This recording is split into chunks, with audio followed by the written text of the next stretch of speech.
In the referendum campaign, Michael Gove uttered his now infamous words that people in this country have had enough of experts, but inside the Department for Exiting the European Union DEXU, however, this is not the case. They have now conducted and completed over 50 sectoral studies on the impact of Brexit, but it is far from certain that government policy is indeed following the evidence. The government have also refused to publicly publish the list after I had tabled an FOI asking them to be made available. It beggars belief. This is yet another sign of the government desperate to avoid scrutiny and seeking to bypass Parliament and the public. Publishing both the list of sectors and the results of the studies is clearly in the public interest. We were promised to take back control, but at every turn the government have sought to act under the cover of darkness when it comes to addressing costs as well as the potential benefits of leaving the EU. Whether you voted leave or remain, no one will want a cliff-edge Brexit, or to say, if only we had known, if only someone had told us, we could have been better prepared. Already businesses are saying that to me, that if they had known about the government's intentions, for example for a transition period, they would have planned accordingly and more effectively. A mature evidence-led debate driven by the goals of a stable jobs-first Brexit is what business and citizens now need and deserve. This is about our economy and British people's jobs, about the rights of EU citizens and their security in our society. It is about the subsidies we gain from EU bodies in farming, RD and infrastructure, and how we go about planning for change, as well as replacing and replenishing them.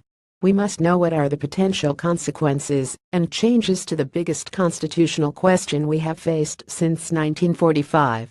The FOI response could not even list which sectors have been specifically examined despite a public promise by a minister to release this information. The scope could be less than we were promised, and with no answers or analysis of the potential cliffage of a no deal. It will feed speculation that the government has something to hide. The one study that is leaked cited that Brexit could cause a shortage of more than 40,000 nurses by 2026.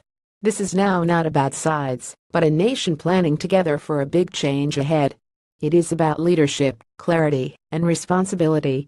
DEXU's rejection suggested that the release of this information could jeopardize the safe space necessary for optimal policy development, yet most of the cabinet seem to have chosen the front pages of national newspapers as their safe space to outline their vision.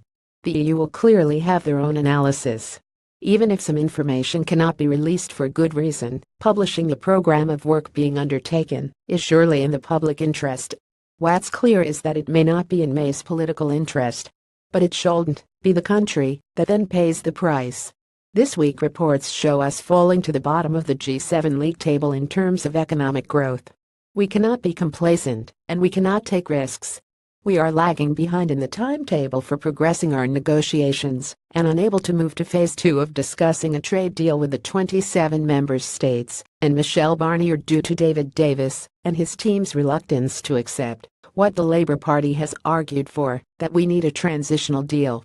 This shift towards pragmatism is welcome, but we now need much more. To coin a phrase, the clock is ticking, and it's not just the government, but the country that needs to plan for Brexit.